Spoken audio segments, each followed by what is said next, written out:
നമസ്കാരം. ഇപ്പോൾ കിട്ടിയതിലേക്ക് പ്രിയ പ്രേക്ഷകർക്ക് സ്വാഗതം. ഈ മണിക്കൂറിൽ സംഭവിക്കുന്ന ഇപ്പോൾ ഡെവലപ്പ് ചെയ്യുന്ന വാർത്തകളിലേക്കാണ് നമ്മൾ ആദ്യം. പത്തനംതിട്ട കടമ്മനിട്ട മൗണ്ട് സിയോൺ കോളേജിൽ SFI പ്രവർത്തകർ വിദ്യാർത്ഥിനിയെ ആക്രമിച്ച സംഭവത്തിൽ അന്വേഷണ ഉദ്യോഗസ്ഥനെ മാറ്റി.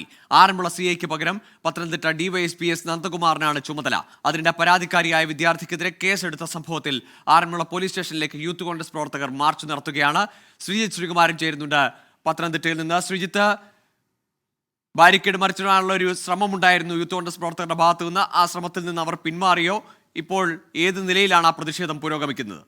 അതായത് ബാരിക്കേഡ് മറിച്ചിടാൻ പ്രവർത്തകർ തുടക്കം മുതൽ ശ്രമിച്ചു. കാരണം യൂത്ത് കോൺഗ്രസിന്റെ ജില്ലാ പ്രസിഡന്റ് വിജയ് ഇന്ദുചൂടനാണ് ഈ സമരത്തിന് നേതൃത്വം നൽകിയത്. പുതിയ ജില്ലാ പ്രസിഡന്റാണ്. സ്വാഭാവികമായി സംഘടനാപരമായി അവരുടെ ഒരു ശേഷി വർദ്ധിപ്പിക്കാനുള്ള ഒരു നീക്കം അവർ നടത്തിയിരുന്നു. ഏതാണ്ട് 100ഓളം പ്രവർത്തകരാണ് ഇത്തരത്തിലൊരു സമരവുമായി കടന്നു വന്നത്. ഇപ്പോൾ രാഹുൽ മാങ്കൂട്ടത്തിൽ യൂത്ത് കോൺഗ്രസിന്റെ സംസ്ഥാന പ്രസിഡന്റ് സംസാരിച്ചുകൊണ്ടിരിക്കുകയാണ്. രൂക്ഷമായ വിമർശനം ഉന്നയിക്കുന്നത് സംസ്ഥാന സർക്കാരിനെതിരെ മാത്രമല്ല, ഈ ആറന്മുള മണ്ഡലത്തിലെ MLA കൂടിയായ മന്ത്രി വീണ ജോർജ് വിഷയത്തിൽ മറുപടി പറയണം. SFI നേതാവ് മാത്രമല്ല ഈ ജെയ്സൺ ജോസഫ്, അദ്ദേഹം DYFIയുടെ പെരുന്നാട് ബ്ലോക്ക് സെക്രട്ടറിയും CPMന്റെ ഏരിയ കമ്മിറ്റി അംഗവുമാണ്. അതായത് പാർട്ടിയാണ് ഈ കേസ് അട്ടിമറിക്കാൻ വേണ്ടിയുള്ള ഒരു ഇടപെടൽ നടത്തുന്നത് എന്ന രൂക്ഷമായ ആക്ഷേപമാണ് രാഹുൽ മാങ്കൂട്ടത്തിൽ ഈ ഒരു ഘട്ടത്തിൽ നടത്തിക്കൊണ്ടിരിക്കുന്നത്. എന്തായാലും യൂത്ത് കോൺഗ്രസ് പ്രവർത്തകരുടെ മാർച്ച് ഇപ്പോഴും തുടരുകയാണ്. പോലീസിന്റെ നേതൃത്വത്തിൽ നേരത്തെ സൂചിപ്പിച്ചതുപോലെ ഈ അന്വേഷണ ഉദ്യോഗസ്ഥനായ ആറന്മുള CI വിനോദിനെ മാറ്റി ഇപ്പോൾ അന്വേഷണ ചുമതല പത്തനംതിട്ട DYSP S നന്ദകുമാറിന് നൽകിയിട്ടുണ്ട്. നമ്മൾ നേരത്തെ സൂചിപ്പിച്ചതുപോലെ 3ഓളം കേസുകളാണ് ഈ പരാതിക്കാരിയായ വിദ്യാർത്ഥിനിക്കെതിരെ എടുത്തത്. ആദ്യഘട്ടത്തിൽ പോലീസ് ഈ വിദ്യാർത്ഥിനിയുടെ മൊഴിയുടെ അടിസ്ഥാനത്തിൽ SFI നേതാക്കൾക്കെതിരെ കേസ് ചാർജ് ചെയ്യാൻ തയ്യാറായിട്ടുണ്ടായിരുന്നില്ല. പിന്നീട് യൂത്ത് കോൺഗ്രസ് ജില്ലാ പ്രസിഡന്റ് വിജയ് ഇന്ദുചൂടന്റെ ഒക്കെ നേതൃത്വത്തിൽ വലിയ സമരം സ്റ്റേഷനകത്തടക്കം നടത്തേണ്ടി വന്നു. അപ്പോഴാണ് ഒരു FIR എടുത്തത്. പക്ഷേ തൊട്ടുപുറകെ ഈ വിദ്യാർത്ഥിനിക്കെതിരെയും സമാനമായ ജാമ്യമില്ലാ വകുപ്പുകൾ തന്നെ ചുമത്തി ഒരു കേസെടുക്കുന്ന ഒരു സാഹചര്യം ഉണ്ടായിരുന്നു.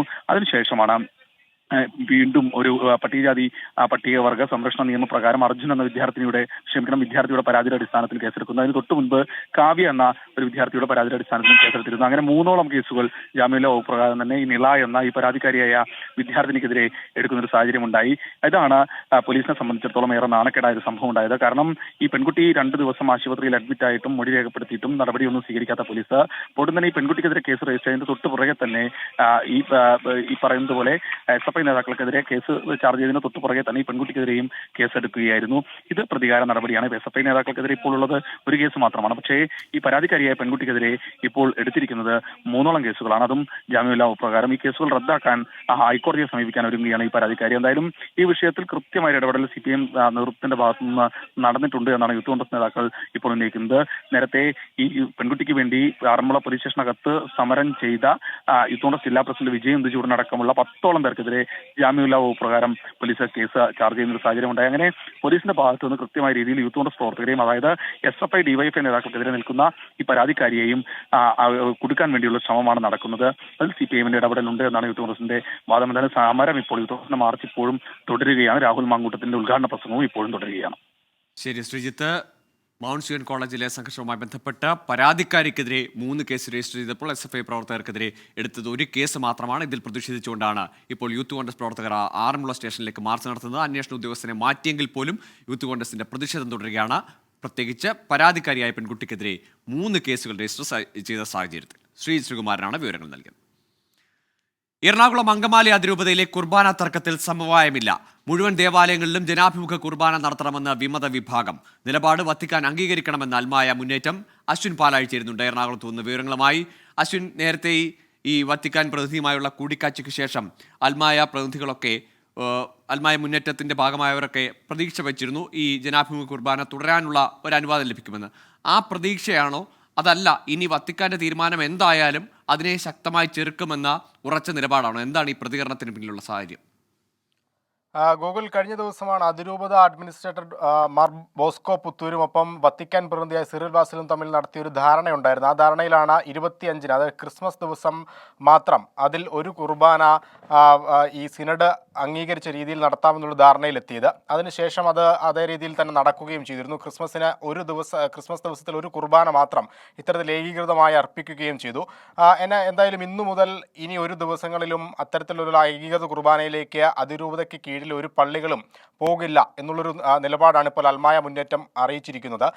ഒപ്പം നിലവിൽ 5 പള്ളികളിൽ ഇത്തരത്തിൽ സിനഡ് അംഗീകരിച്ച് ഏകീകൃത കുർബാന നടക്കുന്നുണ്ട്. അവിടെ മറ്റ് പ്രശ്നങ്ങളൊന്നുമില്ല.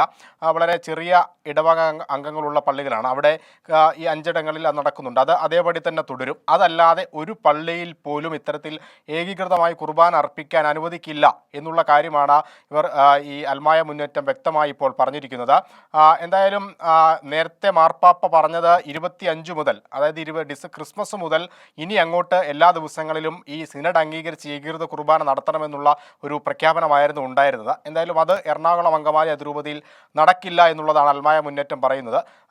ഈ ഇപ്പോൾ നിലവിലെടുത്തിരിക്കുന്ന ആ ഒരു തീരുമാനം, അതായത് ഏകീകൃത കുർബാന അർപ്പിക്കില്ല, ജനാഭിമുഖ കുർബാന തന്നെ തുടരുമെന്നുള്ള ആ ഒരു തീരുമാനത്തിന് വത്തിക്കാൻ്റെ അംഗീകാരം ഉണ്ടാകുമെന്നുള്ള പ്രതീക്ഷ കൂടി ഈ അൽമായ മുന്നേറ്റം മുന്നോട്ട് വയ്ക്കുന്നുണ്ട്. ഇതുമായി ബന്ധപ്പെട്ട കാര്യങ്ങൾ വത്തിക്കാനെ ഔദ്യോഗികമായി അറിയിക്കാനുള്ള ശ്രമങ്ങൾ കൂടി നടക്കുന്നുണ്ട്. അതേസമയം നിലവിൽ ബസിലിക്ക അഡ്മിനിസ്ട്രേറ്ററായിട്ടുള്ള ആന്റണി പൂതവേലിയെ പുറത്താക്കണമെന്നൊരു ആവശ്യം കൂടി ഇവർ ഉന്നയിക്കുന്നുണ്ട്. ഇതടക്കം എന്തായാലും കുർബാന വിഷയത്തിൽ സമവായമില്ല എന്ന് അടിവരയിട്ട് പറയുകയാണ് അൽമായ മുന്നേറ്റം. ഒപ്പം ഈ ആന്റണി പൂതവേലി അടക്കമുള്ള ആളുകൾക്ക് ഇത്തരം നടപടി വേണമെന്ന് കൂടി ശക്തമായി വാദിക്കുകയാണ് ഇവർ. ഗൂഗിൾ. ശരി, അശ്വിൻ പാലാഴിയാണ് വിവരങ്ങൾ നൽകിയത്. ഏതായാലും എറണാകുളം അങ്കമാലി അതിരൂപതയിലെ കുർബാനയുമായി ബന്ധപ്പെട്ട തർക്കങ്ങൾ ഉടനെയെങ്ങും തീരില്ല എന്ന പ്രതികരണമാണ് അൽമായ മുന്നേറ്റത്തിന്റെ ഭാഗത്തുനിന്ന് വരുന്നത്. ജനാഭിമുഖ കുർബാന തുടരണമെന്ന നിലപാടിൽ ഉറച്ചു നിൽക്കുകയാണ് അവർ. കപ്പലുകൾക്കെതിരായ ആക്രമണത്തിൽ കർശന നടപടിയെന്ന് പ്രതിരോധ മന്ത്രി രാജ്നാഥ് സിംഗ്. നാവികസേന മേഖലകളിൽ നിരീക്ഷണം ശക്തമാക്കി. ഇന്ത്യ സാമ്പത്തികമായും സൈനികമായും വളരുന്നതിൽ അസൂയാലുക്കളായ ചിലരാണ് ആക്രമണങ്ങൾക്ക് പിന്നിലെന്നും പ്രതിരോധ മന്ത്രി. भारत पूरे इंडियन ओशन रीजन में नेट सिक्योरिटी प्रोवाइडर की भूमिका में है. हम सुनिश्चित करेंगे कि इस इलाके में होने वाले समुद्री व्यापार सागर से उठकर आसमान की बुलंदियों तक पहुंचे. इसके लिए हम मित्र देशों के साथ मिलकर सी लेन्स को मैरीटाइम कॉमर्स के लिए सेफ और सिक्योर बनाए रखेंगे.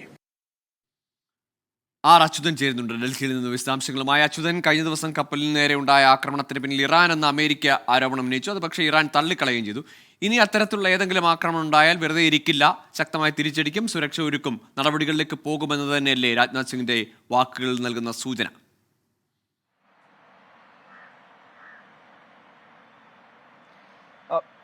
ഗോകുൽ, കഴിഞ്ഞ ദിവസമാണ് MV പ്ലൂട്ടോയ്ക്കെതിരെയും ഡ്രോൺ ആക്രമണം, അതുപോലെ MV സായിബാബ എന്നീ 2 വാണിജ്യ കപ്പലിന് നേരെ ഒരു ആക്രമണം ഉണ്ടാവുന്നത്. ഇതിലാണ് ഇപ്പോൾ പ്രതിരോധ മന്ത്രി രാജ്നാഥ് സിംഗ് നിലപാട് വ്യക്തമാക്കിയിരിക്കുന്നത്. അതായത് ഈ മുംബൈയിൽ നടന്ന INS ഇംഫാലിലെ കമ്മീഷൻ ചടങ്ങിലായിരുന്നു ഇതുമായി ബന്ധപ്പെട്ട ഉള്ള പ്രതികരണം ഉണ്ടായത്. അതിൽ ചൂണ്ടിക്കാട്ടിയിരിക്കുന്നത് ഈ ആക്രമണത്തിന് പിന്നിൽ ആരായിരുന്നാലും അവർക്കെതിരെ കർശന നടപടി സ്വീകരിക്കുമെന്നുള്ളതാണ്. നിലവിൽ നാവികസേനയുടെ തന്നെ ഒരു പെട്രോളിംഗ് ഈ മേഖലയിൽ ഏർപ്പെടുത്തിയിട്ടുണ്ട്. ഒപ്പം തന്നെ ഇവരെ കണ്ടെത്തുവാനുള്ള ശ്രമങ്ങളും ഊർജിതമാക്കി എന്നുള്ള നിലപാട് അത് പ്രതിരോധ മന്ത്രി ഇപ്പോൾ വ്യക്തമാക്കിയിരുന്നു. ഇതിന് പ്രതിരോധ മന്ത്രിക്ക് പിന്നാലെ ഈ വിഷയവുമായി ബന്ധപ്പെട്ടിട്ട് നാവികസേന മേധാവി ഹരികുമാറും പ്രതികരിച്ചിട്ടുണ്ട്. അദ്ദേഹം പറഞ്ഞത് ഈ കഴിഞ്ഞ കാലയളവിൽ ഏതാണ്ട് 30ഓളം ഡ്രോൺ ആക്രമണങ്ങളാണ് ഈ വാണിജ്യ കപ്പലുകൾക്ക് നേരെ ഉണ്ടായിട്ടുള്ളത്. നിലവിൽ ഈ സാഹചര്യം ഗൗരവമായി തന്നെ കണക്കിലെടുത്തുകൊണ്ട് ഇതിന് വേണ്ട നടപടികൾ ഉടൻ സ്വീകരിക്കുമെന്നും നാവികസേന മേധാവിയും വ്യക്തമാക്കി കഴിഞ്ഞു. എന്തായാലും ഈ ഒരു വാണിജ്യ കപ്പലിന് നേരെ ഉണ്ടായ ആക്രമണം അത് ഗൗരവകരമായി തന്നെ മുന്നിൽ കണ്ടുകൊണ്ട് അതിനുവേണ്ട നടപടികളിലേക്ക് കൂടി കടന്നിരിക്കുകയാണ്. ഗോകുൽ. ശരി അച്യുതൻ, ഇന്ത്യൻ സമുദ്രമേഖലയിലെ ചരക്ക് നീക്കത്തെ, കപ്പൽ ഗതാഗതത്തെയൊക്കെ വെല്ലുവിളി ഉയർത്തുന്ന ആ സുരക്ഷ ചോദ്യചിഹ്നത്തിലാക്കുന്ന തരത്തിലുള്ള ആക്രമണങ്ങളിൽ ഇനി കടുത്ത നിലപാടുണ്ടാകുമെന്നതാണ് പ്രതിരോധ മന്ത്രിയുടെയും നാവികസേനാ മേധാവിയുടെയും ഒക്കെ പ്രതികരണങ്ങളിൽ നിന്ന് വ്യക്തമാകുന്നത്. തിരികെ ഇപ്പോൾ കിട്ടിയതിലേക്ക്. കോന്നി ഇളകൊള്ളൂരിൽ ശബരിമല തീർത്ഥാടകരുടെ വാഹനം അപകടത്തിൽപ്പെട്ടു. 4 പേർക്ക് പരിക്ക്. ദർശനം കഴിഞ്ഞ് മടങ്ങുകയായിരുന്ന ആന്ധ്ര സ്വദേശികളുടെ വാഹനമാണ് അപകടത്തിൽപ്പെട്ടത്. ശ്രീജിത്ത് ശ്രീകുമാരൻ ചേരുന്നുണ്ട് വിശദാംശങ്ങളുമായി. ശ്രീജിത്ത്, ഈ പരിക്കേറ്റവരുടെ നില എങ്ങനെയാണ് ഈ അപകടം സംഭവിച്ചത്? പരിക്കേറ്റവരുടെ നില കാര്യമായി കുഴപ്പങ്ങളില്ല. അവർക്ക് കൈക്കും കാലിനും ഒക്കെ മുറിവ് സംഭവിച്ചിരിക്കുന്നു എന്നാണ് ഏറ്റവും ഒടുവിൽ പത്തനംതിട്ട ജനറൽ ആശുപത്രിയിലാണ് അവരെ പ്രവേശിപ്പിച്ചിരിക്കുന്നത്. അവിടെ നിന്ന് ലഭിക്കുന്ന വിവരം. പക്ഷേ മറ്റു ഗുരുതരമായ പരിക്കുകളൊന്നും സംഭവിച്ചില്ല. പക്ഷേ ഈ കാറ് അപകടം കണ്ടു കഴിഞ്ഞാൽ എല്ലാവരും ഭയപ്പെടുത്തുന്ന ഒരു സാഹചര്യമായിരുന്നു ഉണ്ടായിരുന്നത്.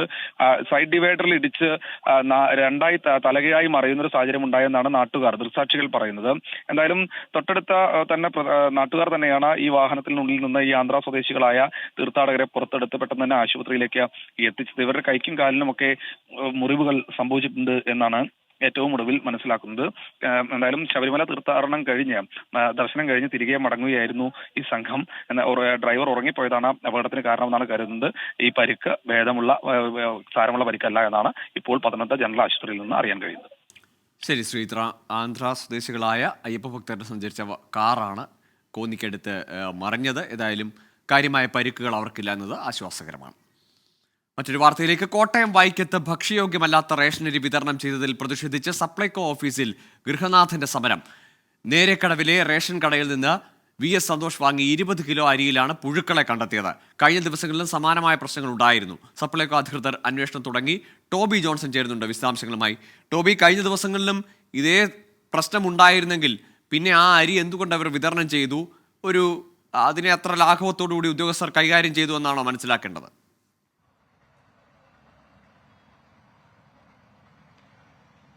ഗോകുൽ, തീർച്ചയായിട്ടും ഈ ഒരു മേഖലയിൽ ഈ ഒരു പ്രതിസന്ധി ഉണ്ടായിട്ട് കുറെ നാളുകളായി പല സ്ഥലങ്ങളിലും ഏകദേശം വൈക്കം താലൂക്കിൽ 171 റേഷൻ കടകളാണ് ഉള്ളത്. അതിൽ പകുതിയിലധികം കടകളിലും റേഷൻ കടകളിൽ നിന്നും ഭക്ഷ്യയോഗ്യമല്ലാത്ത അരി വിതരണം ചെയ്തു എന്നുള്ള വിമർശനം പരക്കെ ഉയർന്നിരുന്നു. അന്ന് തന്നെ സിവിൽ സപ്ലൈസ് ഇതുമായി ബന്ധപ്പെട്ടുള്ള അന്വേഷണം ആരംഭിച്ചു. റേഷൻ കടകൾക്ക് കൃത്യമായിട്ടുള്ള നിർദ്ദേശം നൽകി ഇത്തരത്തിൽ പുഴുക്കളുള്ള അല്ലെങ്കിൽ ഭക്ഷ്യയോഗ്യമല്ലാത്ത അരി വിതരണം ചെയ്യരുത് എന്ന് പറഞ്ഞിരുന്നു. പക്ഷേ കഴിഞ്ഞ ശനിയാഴ്ച നേരെക്കടവിലെ റേഷൻ കടയിൽ നിന്നും ഈ സന്തോഷ് എന്ന് പറയുന്ന വ്യക്തി വാങ്ങിയ അരിയിലാണ് 20 കിലോ അരിയിലാണ് പുഴുക്കളെ വീണ്ടും കണ്ടെത്തിയത്. ഈ ഒരു സാഹചര്യത്തിലാണ് ഗൃഹനാഥൻ ഈ സിവിൽ സപ്ലൈസ് ഓഫീസിലെത്തി സമരം നടത്തിയത്. എന്തായാലും ഇതിനെതിരെ ശക്തമായിട്ടുള്ള നടപടി വേണമെന്നുള്ളൊരു ആവശ്യമാണ് ഉയർന്നു വരുന്നത്. ഇതിനോടകം തന്നെ കോൺഗ്രസ് ഈ ഒരു ആവശ്യം ഉന്നയിച്ച് രംഗത്ത് വന്നിട്ടുണ്ട്. നേരത്തെ സിവിൽ സപ്ലൈസ് വകുപ്പിന് ഇതുമായി ബന്ധപ്പെട്ടൊരു പരാതി നൽകിയിരുന്നു. ഈ അരി പൂർണ്ണമായിട്ടും തിരിച്ചെടുക്കണമെന്നുള്ളൊരു ആവശ്യമാണ് ഉന്നയിച്ചിരുന്നത്. തിരിച്ചെടുക്കാനുള്ള നിർദ്ദേശവും പോയിട്ടുണ്ട് എന്നാണ് സപ്ലൈകോ അധികൃതരെ ബന്ധപ്പെട്ടപ്പോൾ നമുക്ക് മനസ്സിലാക്കാൻ സാധിച്ചത്. അതുകൊണ്ട് തന്നെ ഏത് സാഹചര്യത്തിലാണ് ഈ അരി നൽകിയത് എന്ന കാര്യത്തിൽ ഒരു അന്വേഷണം നടക്കേണ്ടിയിരിക്കുന്നു. എന്തായാലും വലിയൊരു ആശങ്ക തന്നെയാണ് ഈ മേഖലയിൽ നിലനിൽക്കുന്നത്. കാരണം നിരവധി റേഷൻ കടകളിൽ സാധാരണക്കാരായിട്ടുള്ള ആളുകൾ വാങ്ങുന്ന അരിയാണ്. അതിലാണ് പുഴുവും മറ്റ് വസ്തുക്കളും കണ്ടെത്തിയിരിക്കുന്നത്. അതുകൊണ്ട് തന്നെ എങ്ങനെ ഈ അരി കേടായി എന്നതടക്കമുള്ള കാര്യത്തിലും ഒരു അന്വേഷണം വേണമെന്നുള്ള ആവശ്യമാണ് ഇപ്പോൾ ഉയരുന്നത്. ഗൂഗിൾ. ശരി ടോബി, ഏതായാലും മനുഷ്യർക്ക് ഭക്ഷിക്കാനുള്ളതാണ്, അത് റേഷനാണെങ്കിലും ആഹാരമാണ് എന്നത് ഉദ്യോഗസ്ഥർ ഓർക്കണം. തുടർച്ചയായി ഇത്തരം പരാതി ഉയരുമ്പോൾ പിന്നെയും ആ അരി വിതരണം ചെയ്ത് ആളുകളെ പരിഹസിക്കരുത്. ശബരിമലയിൽ നാളെ നടക്കുന്ന മണ്ഡല പൂജയ്ക്കായി തങ്കയങ്കി ഘോഷയാത്ര പമ്പയിൽ നിന്ന് പുറപ്പെട്ടു. വൈകിട്ട് 6:30-ക്കാണ് തങ്കയങ്കി ചാർത്തിയുള്ള ദീപാരാധന. തീർത്ഥാടക പ്രവാഹം ഇന്നും തുടരുകയാണ്. തിരക്കിനെ തുടർന്ന് ശബരിമല ദർശനം ലഭിക്കാതെ തീർത്ഥാടകർ മടങ്ങുന്നുണ്ട്. പന്തളം വലിയ കോയിക്കൽ ശ്രീധർമ്മശാസ്ത്ര ക്ഷേത്രത്തിലെത്തി മാലയൂരി മടങ്ങാൻ ഭക്തരുടെ വൻ തിരക്കാണ് അനുഭവപ്പെടുന്നത്. തിരക്ക് ഉൾക്കൊള്ളാൻ കഴിയുന്നതിലും അപ്പുറമാണെന്ന് ADGP MR അജിത് കുമാർ. തിരക്ക് ക്രമീകരിക്കാൻ ഇടത്താവളങ്ങളിൽ നിയന്ത്രണം അനിവാര്യമാണ്. പമ്പയിൽ പാർക്കിംഗ് അനുവദിച്ചാൽ നിലയ്ക്കലിലെ പ്രശ്നങ്ങൾ അല്പം കുറയുമെന്നും ADGP പറഞ്ഞു. വളരെയധികം ആൾക്കാർ ഇപ്രാവശ്യം വന്നിട്ടുണ്ട്. അതുകൊണ്ട് തന്നെ സ്വാഭാവികമായിട്ടും നിങ്ങൾക്കറിയാം, ഇൻസ്പൈറ്റ് ഓഫ് നമ്മുടെ ബെസ്റ്റ് എഫേർട്സ് നിങ്ങൾ കാണുന്നതാണ് വേണ്ടപടി ഇത്ര കയറ്റിയിട്ട് പോലും ഇപ്പോഴും ക്യൂ എന്ന് പറയുന്നത് ഏതാണ്ട് അപ്പാച്ചി മേട് വരെയാണ്. ശബരിമലയ്ക്ക് താങ്ങാൻ പറ്റുന്നതിനും അധികമായിട്ടാണ് ഇൻഫ്ലോ വരുന്നത്. നമ്മൾ പക്ഷേ കണ്ട പ്രശ്നം എന്ന് പറയുന്നത് ബുക്കിംഗ് ചെയ്ത ആൾക്കാർ കൂടാതെ ബുക്ക് ചെയ്യാത്തവരും അതുപോലെ തന്നെ മുൻ ദിവസങ്ങൾ ബുക്ക് ചെയ്ത ആൾക്കാരൊക്കെ വരികയാണ്. അപ്പോൾ അതുകൊണ്ട് തന്നെ ഒരു പക്ഷേ ഇവിടെ എത്തിക്കഴിഞ്ഞാൽ നമുക്ക് തിരിച്ചയക്കാൻ സാധിക്കാത്തതുകൊണ്ട് അവരെയൊക്കെ നമ്മൾ അക്കോമഡേറ്റ് ചെയ്യാം. രാഹുൽ സുരേഷ് ചേരുന്നുണ്ട് സന്നിധാനത്ത് നിന്ന് വിവരങ്ങളുമായി. രാഹുൽ, പ്രധാനപ്പെട്ട ചടങ്ങുകളാണ് ഇന്നും നാളെയും അവിടെ നടക്കാനുള്ളത്. ഈ മണ്ഡല ഉത്സവത്തിൻ്റെ അല്ലെങ്കിൽ മണ്ഡല തീർത്ഥാടനത്തിൻ്റെ അവസാനം ഇനി മകരവിളക്ക് ഉത്സവമാണ്. ഈ മണ്ഡല പൂജയ്ക്കുള്ള തയ്യാറെടുപ്പുകൾ എങ്ങനെ? എപ്പോഴാണ് ഈ തങ്കയങ്കി ഘോഷയാത്രയ്ക്കുള്ള ആചാരപരമായ സ്വീകരണങ്ങൾ, അതിൻ്റെ ക്രമീകരണങ്ങൾ? ഗോകുൽ, തങ്കയങ്കി ഘോഷയാത്ര വൈകിട്ട് 6:15 കൂടി സന്നിധാനത്തെത്തും. 6:30 തങ്കയങ്കി ചാർത്തിയുള്ള പ്രത്യേക ദീപാരാധന ചടങ്ങുകൾ നടക്കുക. നിലവിൽ തങ്കയങ്കി ഘോഷയാത്ര 3:30 കൂടി പമ്പയിൽ നിന്നും പുറപ്പെട്ടിട്ടുണ്ട്. തങ്കയങ്കി ഘോഷയാത്രയെ സ്വീകരിക്കാനുള്ള ദേവസ്വം പ്രതിനിധികൾ ഇപ്പോൾ സന്നിധാനത്ത് നിന്നും പുറപ്പെട്ടിരിക്കുകയാണ്. ചരംകുത്തിയിൽ വെച്ച് അല്പസമയത്തിനുള്ളിൽ തങ്കയങ്കി ഘോഷയാത്രയെ സ്വീകരിക്കും. അതിനുശേഷം അവരെ ആനയിച്ചുകൊണ്ടായിരിക്കും സന്നിധാനത്തേക്ക് എത്തുക. അതിനുവേണ്ടിയുള്ള നടപടിക്രമങ്ങൾ എല്ലാം ഇപ്പോൾ പുരോഗമിച്ചുകൊണ്ടിരിക്കുകയാണ്. 6:15 കൂടി തങ്കയങ്കി ഘോഷയാത്രയെത്തും. അതിനുശേഷം 6:30-ക്കാണ് ദീപാരാധന നടക്കുക. അതുവരെ 18-ാം പടിയിലൂടെയും അല്ലാതെയും ദർശനം സാധ്യമാകില്ല. തീർത്ഥാടകരെ നിലവിൽ നടപ്പന്തലിൽ നിയന്ത്രിച്ചിരിക്കുകയാണ്. നടപ്പന്തൽ മുതൽ ശബരിപീഠം വരെ തീർത്ഥാടകരുടെ നീണ്ട നിരയുണ്ട്. ഇവർക്ക് 7 മണിക്ക് ശേഷം മാത്രമായിരിക്കും ഇനി ദർശനം അനുവദിക്കുക. അത്തരത്തിൽ വലിയ തിരക്കും ഇന്ന് സന്നിധാനത്ത് അനുഭവപ്പെടുന്നുണ്ട് എന്ന് തന്നെയാണ് നമ്മൾ മനസ്സിലാക്കുന്നത്. ഇന്നലെയും ഇന്ന് രാവിലെയുമായി ദർശനം നടത്തിയ ആളുകൾ വിധിവെച്ച് ഇവിടെ തുടരുകയാണ്. ഒപ്പം നാളെയാണ് മണ്ഡല പൂജ നടക്കുന്നത്. നാളെ രാവിലെ 10:30-നും 11:30-നും ഇടയിലാണ് ഈ മണ്ഡലകാലത്തെ മണ്ഡല പൂജ നടക്കുക. അതിനുവേണ്ടിയുള്ള ഒരുക്കങ്ങളും പൂർണ്ണമായും ഇപ്പോൾ കഴിഞ്ഞിട്ടുണ്ട്. ദേവസ്വം മന്ത്രി, ADGP ഉൾപ്പെടെയുള്ള പ്രധാനപ്പെട്ട ആളുകളെല്ലാം തന്നെ സന്നിധാനത്ത് എത്തിയിട്ടുണ്ട്. അതോടൊപ്പം ഗോകുൽ സൂചിപ്പിച്ച മറ്റൊരു പ്രധാനപ്പെട്ട കാര്യം, ഉച്ചയ്ക്ക് ADGP മാധ്യമങ്ങളെ കണ്ട് പറഞ്ഞിരുന്നു. കഴിഞ്ഞ ദിവസം എല്ലാം വലിയ തിരക്കാണ് സന്നിധാനത്ത് അനുഭവപ്പെട്ടുകൊണ്ടിരുന്നത്. ദിവസേന 1,00,000-ലധികം ആളുകൾ വന്നിരുന്നു. അദ്ദേഹം പറയുന്നതനുസരിച്ച് 80,000-ഓളം ആളുകളെ മാത്രമാണ് ശബരിമലയിൽ ഉൾക്കൊള്ളാൻ കഴിയുന്നത്. അതിനപ്പുറത്തേക്ക് ആളുകൾ വന്നതാണ് ഈ പ്രശ്നത്തിന് കാരണമായതെന്നാണ് പറയുന്നത്. വരും ദിവസങ്ങളിൽ ഇത് മറികടക്കാൻ വേണ്ട നടപടികൾ പോലീസിന്റെ ഭാഗത്തുനിന്നും ഉണ്ടാകുമെന്നൊരു കാര്യം കൂടി അദ്ദേഹം വ്യക്തമാക്കിയിട്ടുണ്ട്. ഗോകുൽ. ശരി, രാഹുൽ സുരേഷാണ് വിവരങ്ങൾ നൽകിയത്. സാധാരണഗതിയിൽ തങ്കേങ്കി ഘോഷയാത്ര കടന്നു വരുന്ന മണ്ഡല പൂജ ദിവസങ്ങളിലൊക്കെ ഈ ദർശന സമയത്തിലൊക്കെ നിയന്ത്രണമുള്ളതിനാൽ തീർത്ഥാടകരുടെ എണ്ണം കുറയേണ്ടതാണ്. പക്ഷേ ഇത്തവണ അങ്ങനെയല്ല. ഈ ദിവസങ്ങളിലും വലിയ തിരക്ക് അനുഭവപ്പെടുന്നു. അത് ഇനി വരുന്ന മകരവിളക്ക് മഹോത്സവ ദിവസങ്ങളിൽ കൂടുതൽ നിയന്ത്രണങ്ങളിലേക്ക് പോകേണ്ടി വരും എന്ന തരത്തിലുള്ള സൂചനയാണ് ദേവസ്വം ബോർഡും പോലീസും ഒക്കെ നൽകുന്നത്. മഹാത്മാഗാന്ധിയുടെ പ്രതിമയിൽ കൂളിംഗ് ഗ്ലാസ് വെച്ച് SFI നേതാവിനെതിരെ പോലീസ് കേസെടുത്തു. 24 വാർത്തയ്ക്ക് പിന്നാലെയാണ് SFI ആലുവ ഏരിയ കമ്മിറ്റി അംഗം അദീൻ നാസറിനെതിരെ കേസെടുത്തത്. ചൂണ്ടി ഭാരതമാതാ ലോ കോളേജിലെ വിദ്യാർത്ഥിയാണ് അദീൻ നാസർ. ശ്യാംകുമാർ ചേരുന്നു വിശദാംശങ്ങളുമായി. ശ്യാം, എന്തായാലും കോടതിയിലേക്ക് പോകാൻ പറഞ്ഞ നിലപാടിൽ നിന്ന് പോലീസ് മാറിയിരിക്കുന്നു വാർത്തയെ തുടർന്ന്. ഏതൊക്കെ വകുപ്പുകളാണ് ഈ നിയമ വിദ്യാർത്ഥി കൂടിയായ SFI നേതാവിനെതിരെ ചുമത്തിയിരിക്കുന്നത്? ഗോകുൽ, ഒടുവിൽ ഗത്യന്തരമില്ലാതെയാണെങ്കിലും എടത്തൽ പോലീസ് FIR രജിസ്റ്റർ ചെയ്തിരിക്കുന്നു. SFIയുടെ ഏരിയ കമ്മിറ്റി അംഗം, ആലുവ ഏരിയ കമ്മിറ്റി അംഗവും ഭാരത് മാതാ ലോ കോളേജിലെ യൂണിറ്റ് സെക്രട്ടറിയുമായ അദീനെതിരായിട്ടാണ് കേസ് രജിസ്റ്റർ ചെയ്തിരിക്കുന്നത്.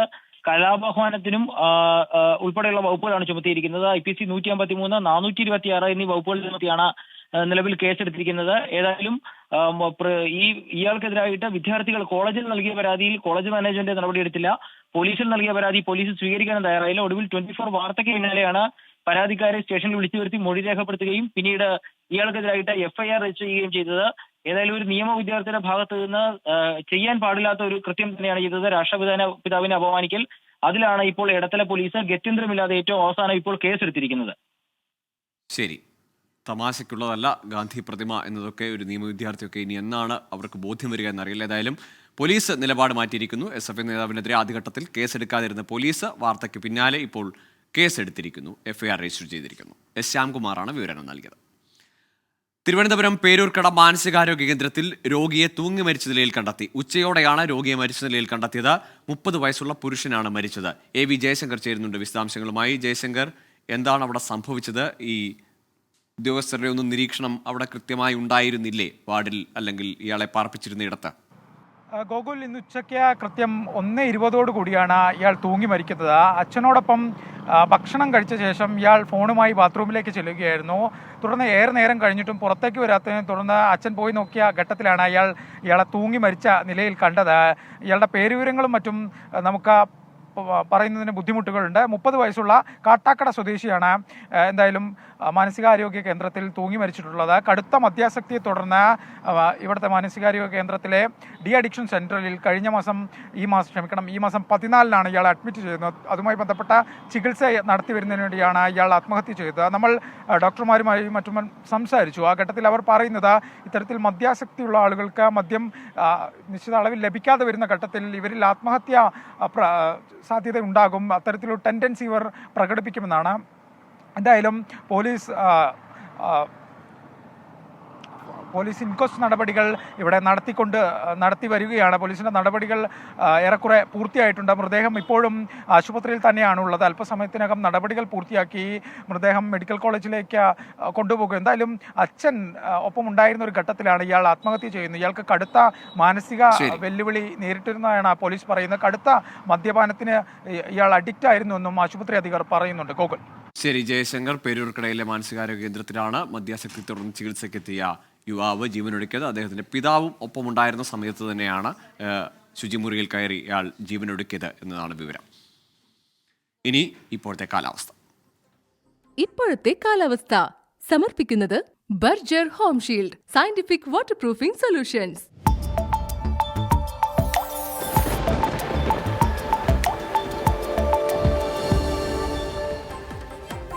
ഇപ്പോഴത്തെ കാലാവസ്ഥ.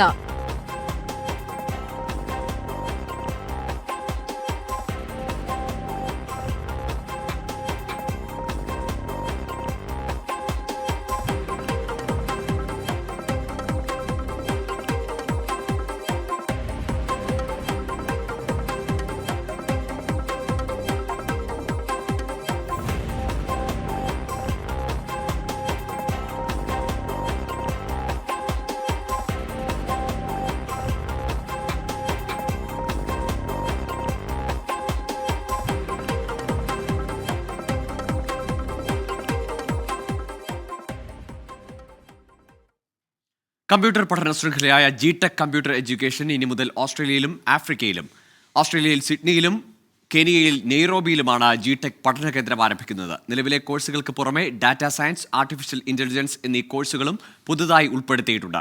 ഈ വർഷം 1.5 ലക്ഷം വിദ്യാർത്ഥികൾക്ക് പ്രവേശനം നൽകിയതായി ജിടെക് ചെയർമാനും മാനേജിംഗ് ഡയറക്ടറുമായ മെഹറൂഫ് മണലൊടി പറഞ്ഞു. ഇപ്പോൾ കിട്ടിയത് ഇവിടെ പൂർണ്ണമാകുന്നു.